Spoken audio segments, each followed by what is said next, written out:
Noong 2009, ipinarating natin sa susunod na Pangulo ng Bansa ang hinaing ng 10 pinakamahirap na lalawigan sa bansa. At ngayon, sa pinakabagong serye ng Biyaheng Totoo na hatid ng GMA News and Public Affairs, tara na't bumiyahe sa La Union na isa sa 5 probinsya na sinasabing may pinakamataas na kalidad ng pamumuhay base sa Human Development Index ng United Nations. Pero bakit sa kabila ng pagtatala ng may pinakamataas na life expectancy sa bansa, may isang lola na sa halos isang siglong pamamalagi sa La Union ay hindi pa rin umuunlad ang buhay? Narito ang Biyaheng Totoo ni Sherry Ann Torres. Binansagang una probinsya modelo o model province ng mga Kastila. Batang-bata kung ikukumpara sa ibang probinsya. Pero mula sa pagiging malawak na taniman ng mga tabako noong panahon ng mga Kastila, ngayon, isa na ang La Union sa mga sentro ng industriya sa bansa. Ang mga taga rito higit daw na pinagpala. Sa buong bansa, sila kasi ang may buhay na pinakamahaba. Mas matagal ng halos 6 na taon kumpara sa pangkaraniwang life expectancy ng mga Pilipino, na ayon sa United Nations ay isa sa mga sukatan ng mataas na kalidad ng pamumuhay ng tao. Si Lola Enaf, 65 taon lang na mas bata sa pinakamamahal niyang probinsya. Ay Lola, kumusta na ikaw? Nasakit dati tengid ko, Masakit daw ang bato. sa dati bokot ko, sa dati tumang ko. Masakit. Iso nga di ka makapag na. Panahon ng hapon na manirahan si Lola dito sa Bulubunduking Barangay ng Bagulin. Hindi pa raw siya bumababa hanggang ngayon. At ni minsan, hindi pa siya natitingnan ng doktor. Dala yung gamit mo? Wala pong dala. Para ma-check up si Lola. Pero di lang si Lola ang may iniinda. Ang bunsong si Aling Evelyn, 53 anyos, hindi raw nawala na ubo. Si Mang Virgilio, 62, inaalipin ng rayuma. Si Aling Leonida, 64, halos bulagi na ng katarata. Si Aling Felina naman, 67, 4 na taon nang tinitiis ang kumikirot na matris. Hanggang 2009 siya nagpa-check up. Tapos hanggang ngayon, nagbi-bleeding pa. Araw-araw.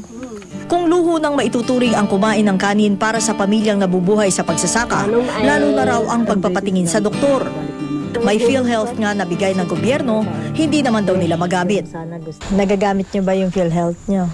Hindi pa. Bakit po? Hindi kami nagkasakit. Meron nagkasakit. Wala pera ang nagagamit. Hindi sila. Noong panahon mo bang yun, may doktor? May nurse na nagpupunta sa barangay? Wala talaga? Simula noon? Midwife lang. Hanggang ngayon, ganun pa rin? Ganun pa rin.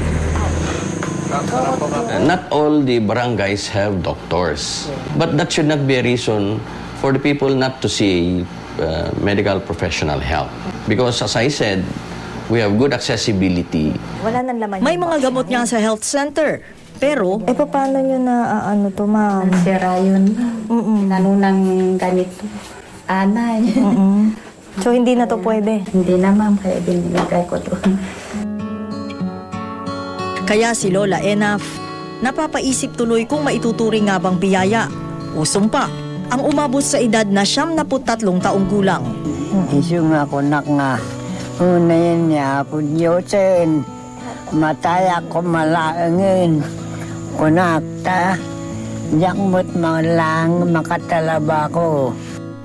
Sa buong Pilipinas, marami pa rin ang gaya ni Lola Enaf na hindi pa nakararanas ng mga serbisyong pangkalusugan. Isa sa bawat 5 Pilipino ang di pa nakakakita ng doktor o nakakatapak sa isang health facility sa tanang buhay nila. 3 sa bawat 5 ang namamatay na di man lang natitingnan ng espesyalista. Ang isang pampublikong ospital, pinaghahatian ng 2 bayan o syudad. Halos 24,000 barangay walang akses sa mga murang gamot. 120 munisipyo sa bansa ang wala ni isang doktor ng isang dekada. 600 empleyado ang kulang para sa mga pampubliko at pribadong ospital. 200 ospital na ang sarado. Samantalang paralisado naman ang operasyon ng 800 ospital dahil sa kakulangan sa mga doktor at nurse. At gayong galing sa Pilipinas ang maraming magagaling na doktor at nurse sa buong mundo, isang doktor lang ang nakatoka sa bawat 25,000 Pilipino. Malayo sa dapat ay isang doktor kada 10,000 Pilipino.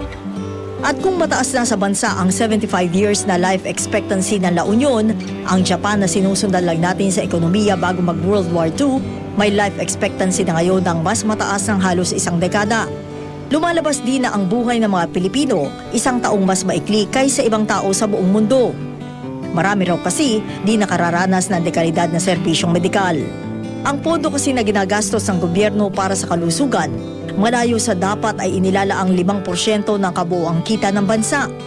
Sa Silangang Asya nga, naungusan na tayo ng ilang bansa pagdating sa pondong inilalaan ng gobyerno sa bawat mamamayan para sa kanilang kalusugan.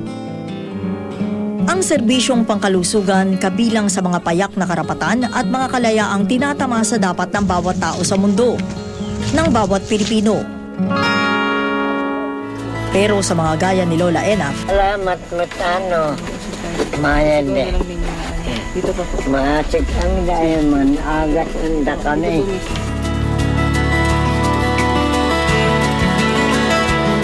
isa pa rin itong karapatang mailap, isang matayog na pangarap, isang pribilehyo. Ako si Sherry Ann Torres. Ito ang aking biyaheng totoo.